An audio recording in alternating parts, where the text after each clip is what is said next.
Okay, simulan natin sa spaghetti noodles and spaghetti sauce. Del Monte.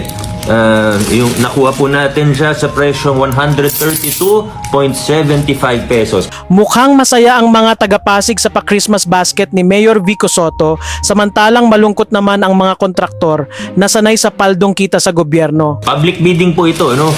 Pababaan yung mga bidders na qualified.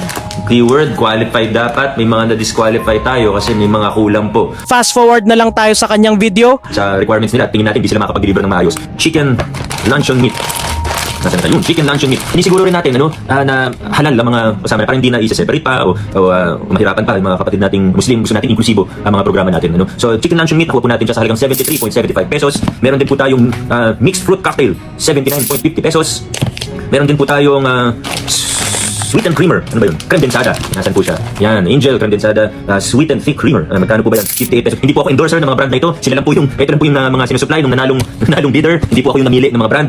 Hindi ko po in-endorse ang mga brand, pero mukha naman maayos na brand ng mga ito. Ano pa ba? Meron pa po. Di ba po tapos? Chocolate powdered milk drink. Swiss Miss. 1, 2, 3, 4, 5, 6, 7, 8, 9, 10. Okay, 10. 10 pakete ng Swiss Miss. Nakuha po natin yan sa presyong 90 pesos. So, less than 10 pesos ang isang sachet.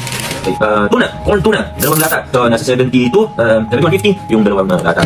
Elbow macaroni. Hindi macaroni. So, SM bonus, nasa 400 grams ang isang pack nito. 34.5 pesos po ang pagbili natin sa pack na ito. At of course, hindi po natin kakalimutan ito yung iba, sabi, huwag na yung lahat, gusto ko yung bag, sabi sa akin. So, ang maganda po sa bag natin, yung katsa natin ngayon, mas malaki po siya kaysa last year. Kung naalala nyo, last year, di ba, parang last year, mas maliit po siya, parang siksik na siksik. Maganda tingnan, kaso sumasabog na bumibigay yung sobrang punong-puno talaga siya. So, ito. Ayan si Mayor Vico na hindi lang considerate sa mga kapatid nating Muslim. Sinasabi din niya na tapos na yung video, baka may nag-aabang pa kasi ng part 2.